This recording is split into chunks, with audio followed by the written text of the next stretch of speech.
We are not getting compensated. We are not being compensated. I couldn't help it. I'll stop. Hey guys, Justin and Stephanie here. We are coming at you with a really cool video. It is about staging. Our stager, Starr Armstrong, she is top notch. She is so good at what she does.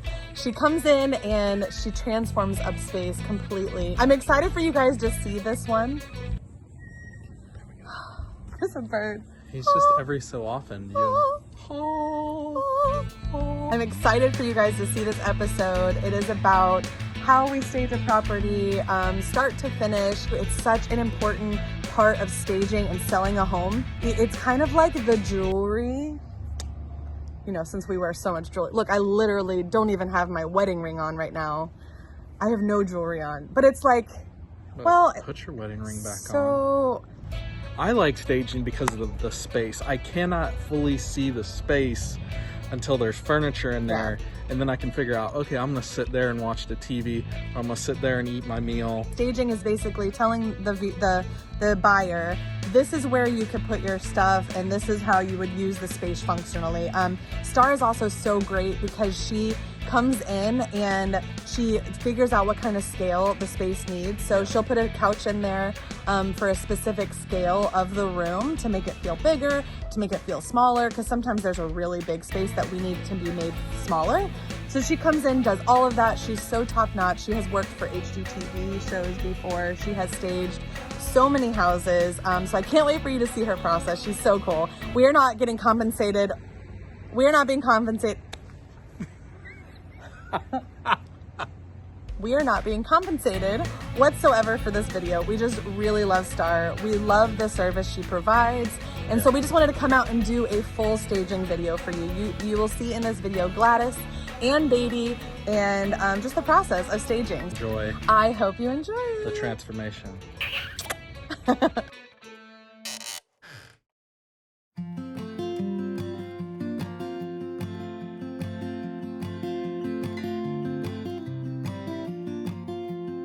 So what she's doing when she's setting up the glass shelves is she's creating interest, purpose.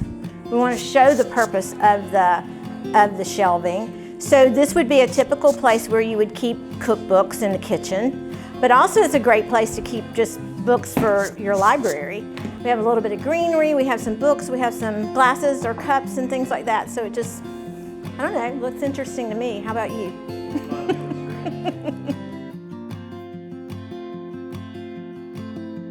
We start with a whole bunch of stuff. We've unpacked all of our little packing crates, and we sometimes bring more than we need because you never know. The creation starts in the warehouse where we're sourcing all these things, and so we have an idea how we want the decor to look, but we actually finalize that creation once we get here and we see how it feels in the house. In this whole staging process, everything that we do is a layer of the finished product. Like when we were in the guest bedroom earlier, we're setting up the bed frame. So it starts with a simple bed frame, and then we're going to dress the bed with a bed skirt, and then the mattress, and then the bedding and decorative pillows. And lastly, what we'll do is we'll hang art, and that will give the finishing touch to the whole design.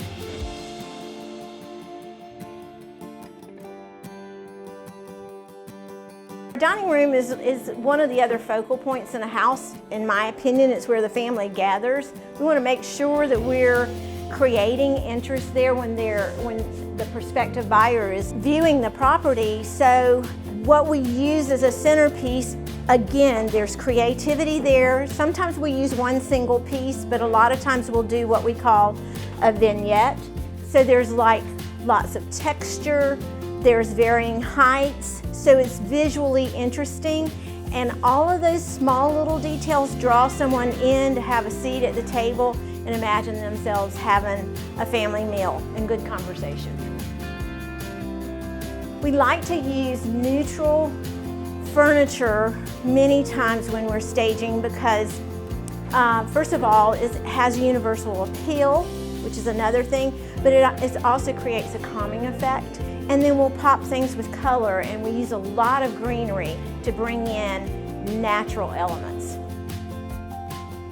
So the next thing I'm gonna do, I got my sofa in here, so I'm gonna start dressing the sofa. We brought some Dunedin coral into play. Heard that's a fun color and popular color in Dunedin.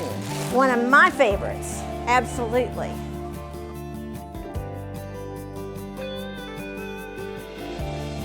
I think what we're gonna need to do, Howard, is pull the rug out. If you look at where it is, the distance it is underneath the sofa, I want it about that much under the sofa. That's better. I think the sofa needs to go that way just a little bit, Howard, to the window. There you go. That's good. Yeah. Okay. I'm sweating and I'm on camera.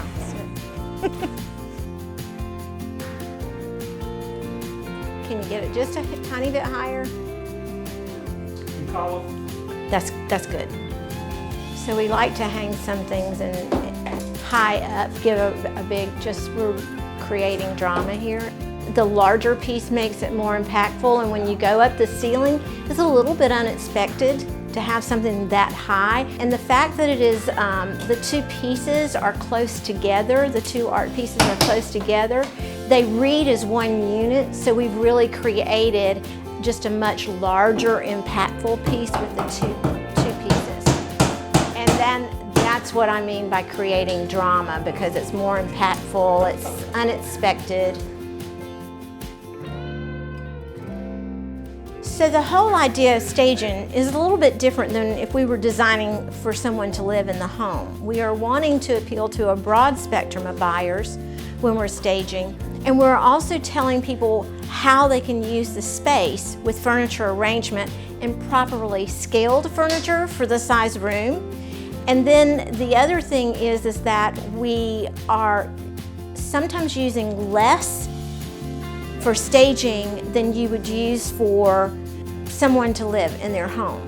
If we were designing for someone to live in their home, we're going to use more personal items. We're wanting to call attention to the beauty and architecture of the home. It's to enhance, it's not to add on and pile on. This is a nice sized bedroom, and it would probably, if somebody wanted to have a king bed in here, they could do that easily. We like to show it in staging smaller because we want the room to feel larger, and so not cramping the furniture in makes a difference, and everybody can imagine that their king bed, if that's what they want to have, is going to be, you know, adequate for this. Hanging art's my favorite part because then that's when the whole room comes together. We've got all we talked about layers before, and so we had the layers of the pillows and the throws, and the accessories and the art just finishes it up, right? Okay, I want you to move it in towards the window just a little bit and drop it about 2 inches. So Howard's using his handy little stick to hang art that helps us get it even, and it keeps from making a lot of mistakes. He invented this, so it's a handy dandy tool that he has. So the reason why we chose these furnishings today is they're a little bit younger, because we think that for a 1-bedroom apartment, it's going to make, you know, the demographics would be a single person, young single person, career person, or maybe first time married, first couples. So when we're staging, we always want to make sure that our light bulbs match, so we don't have any discoloration in the shining through the shades. And we always make sure that our seams are hidden too, as much as we can. So we purposely put the seams to the wall because you won't be able to see them when you walk into the room. It's those little details that we're always paying attention to.